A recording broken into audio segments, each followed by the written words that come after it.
आप आरटीओ को डालेंगे। आप ऑटो कैसे चला रहे हो? और ये दो सर आप मुझे बताएं कौन से कानून में ये लिखा है? दो का ऑटो आप एक में चला रहे हो? ये कौन से कानून में लिखा है? मेरा पहले भी हाँ मैं ले रहा हूँ। मेरा नाम मोहम्मद खालिक है। द स्ट्रांग सिग्नल मेरा वेब पोर्टल रजिस्टर्ड है SSRB। कहाँ से? सब रेगुलेटरी बॉडी उसके लिए इंडिया से। आप ये सुनिए and you are I asked What? why you playing the auto zone number 2 in zone number 1? It is my livelihood and Nobody. No मंत्री भी हाल की है बीच रोड से कटी लाइन उसी वक्त से कहना मीडिया में यार बीच रोड तू रघुनाथ मंदिर के बाहर आपने बात करो आप रघुनाथ मंदिर के बाहर भी ऐसे किया ये कैसे चला रहा है? थाने ले चलो सर मैं थाने चलूंगा सर मैं। मीडिया का बंदा कैसे ले रहा है? सर मारना नहीं सर मारना नहीं रिकॉर्ड हो रहा है। मारना नहीं मुझे ले चलो थाने में। थाने चलूंगा आई कार्ड दिखाऊंगा और ये रिकॉर्ड हो रहा है। आई स्वेयर मारना नहीं। मोहम्मद खालिक स्ट्रांग सिग्नल में आपका स्वागत है। दोस्तों आज की बातचीत हम जम्मू कश्मीर के उस वर्ग की करेंगे जिस वर्ग को कितनी सारी प्रॉब्लमों को फेस करना पड़ता है और वो चुप से अपनी सारी प्रॉब्लमों को दबाकर किसी से कुछ नहीं कहता। ये उस विभाग की बात है जो गुंडाई पुलिस वाले ट्रैफिक वाले ऑन ग्राउंड करते हैं और उसके बावजूद इन पे कोई भी कड़ा एक्शन नहीं होता है। इनके लिए कोई भी रूल एंड लॉ कहीं पे भी कोई ज़रूरत नहीं है। अगर मेरी इस वीडियो को कंसर्न एसपी साहब देख रहे हैं, कंसर्न ट्रैफिक एसपी साहब देख रहे हैं या होम डिपार्टमेंट का कोई भी व्यक्ति इवन LG, तो मेरी हाथ जोड़ के विनती है इन लोगों से कि इनको लीगली अवेयर किया जाए कि कानून में क्या चीज़ें हैं और हमने क्या लॉ एनफोर्समेंट एजेंसी को क्या चीज़ें एनफोर्स करनी है ऑन ग्राउंड।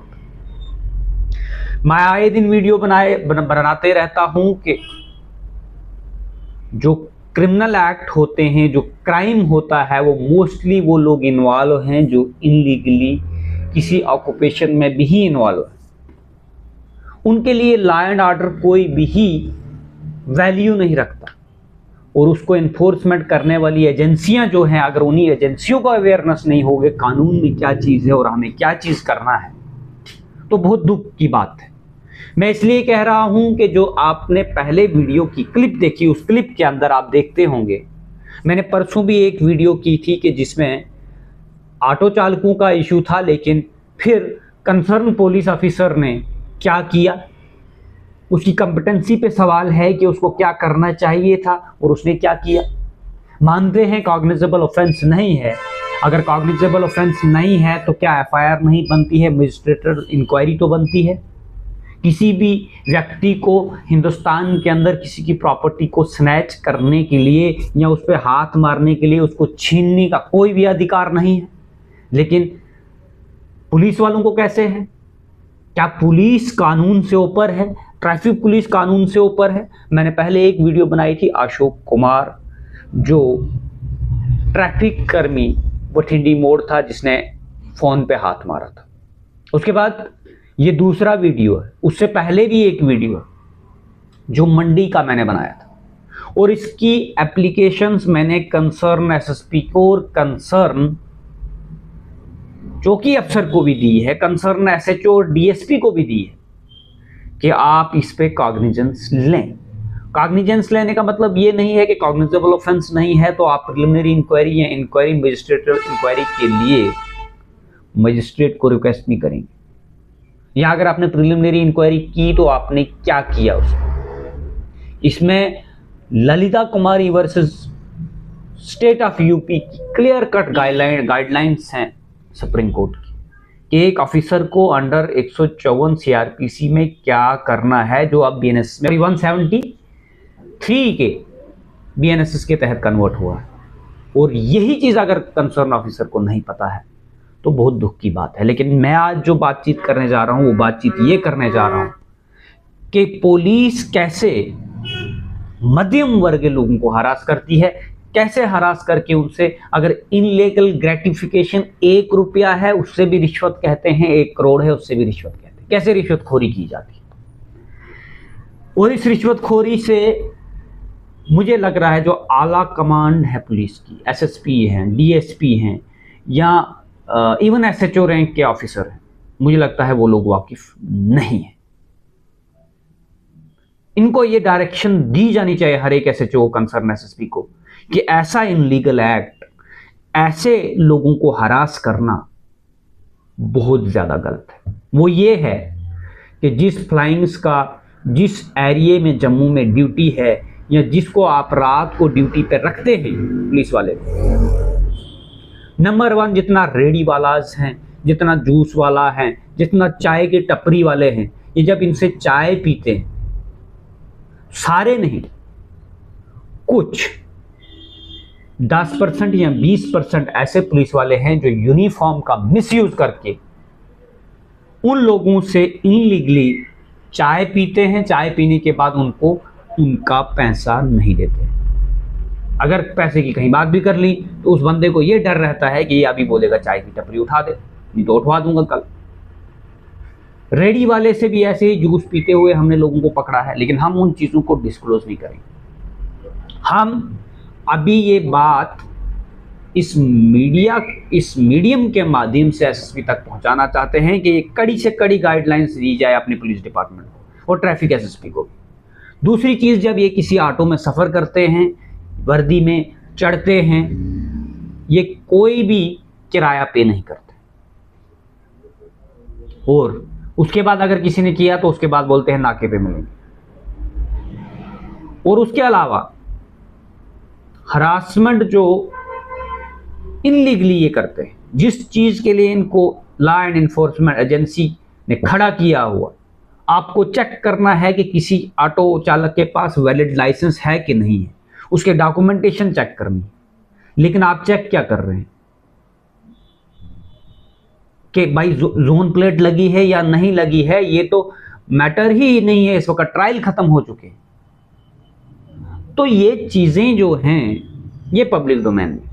अब लोग सोचते होंगे कि भाई ये मिसयूज कर रहा है जी, पढ़ा लिखा है जी, ऑटो वाला है, तो ये पुलिस को प्रेशराइज कर रहा है। नहीं, मैं अगर पढ़ा लिखा हूं, मैं इनको अवेयर करने के बावजूद पुलिस वालों को कि भाई कानून में ये आप ये मत करिए। आप बताइए, जिस व्यक्ति को कानून का कोई भी नॉलेज नहीं है उसको कितना हरास करते होंगे, कितनी मारपीट करते हैं। ये इंसिडेंट जो अभी आपको मैंने बताया है, ये इंसिडेंट रेलवे स्टेशन का। रेलवे स्टेशन के अंदर एक ट्रैफिक कर्मी खड़ा है, और खड़ा होने के बाद जैसे हमने वहां पे सवारी को ड्रॉप किया, मैंने जैसे ऑटो वापस टर्न किया निकलने के लिए, तो ये मेरे ऑटो के सामने खड़ा हो जाता है। कहता है कि जोन 2 का जोन 1 में कैसे आ गया भाई, तेरा तो चालान बनता है। मैंने कहा ठीक है भाई साहब, चालान कर लो, लेकिन मुझे साइड तो लगाने दो, गाड़ी बीच में कहाँ। बीच में ही ये वीडियो बनाना शुरू कर दी और मेरे ऑटो के सामने खड़ा हो गया। जब मैं ऑटो आगे करने साइड करने के लिए, कहता है कि ये मेरे ऊपर ऑटो चला रहा है। जब ऑटो के सामने खड़ा है, ये बाद में स्टेटमेंट बोलता है कि ये जी बीच में लगाया हुआ ऑटो ये ऑब्स्ट्रक्शन है जी, इस पे पर्चा बनता है। कानून का मिसयूज कैसे करते हैं, और वो भी उस व्यक्ति से जो लॉ नोइंग पर्सन। मैं कहता हूं एक आम ऑटो वाले के साथ क्या होता होगा। जब मैं साइड पे लगाता हूं तो ये ना कोई डॉक्यूमेंट चेक करता है, ना लाइसेंस चेक करता है, ये कोई भी बात नहीं सुनता है। जब मैंने भी अपना कैमरा निकाला इसको रिकॉर्ड करने के लिए, मैंने कहा कर ले चालान, किस धारा के तहत करोगे, कानून में कहाँ लिखा है कि भाई आप कैसे करोगे, 1 स्टार आपको लगा हुआ है, आप चलानिंग कैसे करोगे, मुझे भी बताओ। तो ये क्या करते हैं व्यक्ति, ये ऑर्डर करते हैं। जो 2 वहाँ पे और कांस्टेबल थे या एसपीओ थे, मुझे नहीं उसके बारे में जानकारी, जो खाकी वर्दी में 2 थे और 1 सीआरपीएफ वाला, उनको कि इसका माइक छीन लो, इसका कैमरा छीन लो और इसको थाने में बंद करो।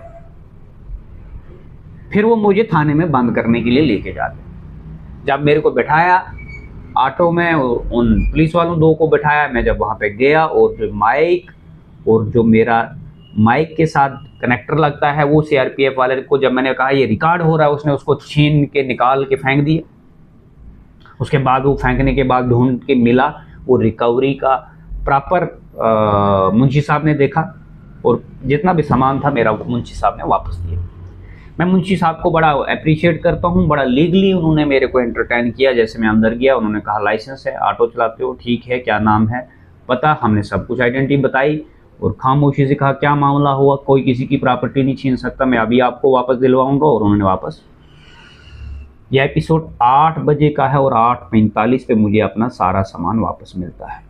8:45 पे मैं वहाँ से लेफ्ट करता हूँ, लेकिन उसके बाद भी वो ट्रैफिक वाला ड्रंक, फुल ड्रंक आता है और मेरे से बदतमीजी करता है, फिर से फ़ोन छीनता, बोलता कि तू वीडियो चलाएगा, मैंने तेरे को छुड़वा दिया, मैंने तेरे को माफ़ कर दिया, छोड़ दिया।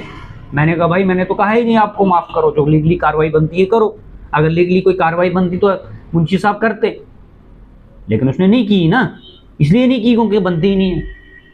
तो आप मुझे बताइए, अब मुझे कंसर्न डीएसपी सानिया अपूरवानी जी से कहना है कि आपकी जुरिडिक्शंस के अंदर ये हो रहा है, क्या आपकी नॉलेज में ये चीज़ है कि क्या गाइडलाइंस हैं, क्लियर करें डीसी साहब की कि कौन से जोन में कौन से ऑटो चल रहे हैं, किसी की तो है ही नहीं जोन प्लेट, फिर कौन सी चालानिंग कर रहे हैं आप, या पर्टिकुलर मोहम्मद खालिद के लिए, क्योंकि हम रोज़ मीडिया में बताते हैं ये चीज़। और दूसरी मेरी सेफ्टी और सिक्योरिटी के लिए मैं क्लियरली कह रहा हूँ एसएसपी साहब को कि कोई भी ऑटो वाला जो षड्यंत्रबाजी थापा साहब की चल रही है, किसी भी वक्त मेरे को मार सकता है। ये बड़ा क्लियरली एप्रीहेंशन है मेरा, और मैं इस वीडियो के माध्यम से आप तक पहुंचाना चाहता हूँ। बाकी आपके पास नियर अबाउट 5 कंप्लेंटें ऐसी मेरी पेंडिंग हैं, जिसमें मैं ये एक्ट, ये 323 और 341 का मामला बता रहा हूँ कि ये पुलिस वाले कैसे रिटेन करते हैं किसी को। आज भाई डॉक्यूमेंटेशन पूछने, लाइसेंस पूछना, पूछो ट्रैफिक वायलेशन है तो चलान दो और छोड़ दो, आप थाने में नहीं ले जा सकते किसी भी तौर पे। हालांकि वहाँ पे कोई मेरे को उन्होंने डिटेन नहीं किया, बड़ा अच्छे एंटरटेन किया कंसर्न इसने, लेकिन मैं टाइम क्यों वेस्ट करूँ अपना, मैं तो अपनी दिहाड़ी कर रहा हूँ ना। और दूसरी बात ये रही कि मैं जानकार था, मुझे उन्होंने अच्छे से एंटरटेन किया, अनजान लोगों के साथ ये क्या करते होंगे, तो इसमें मैं कड़ा से कड़ा लीगल एक्शन चाहता हूँ।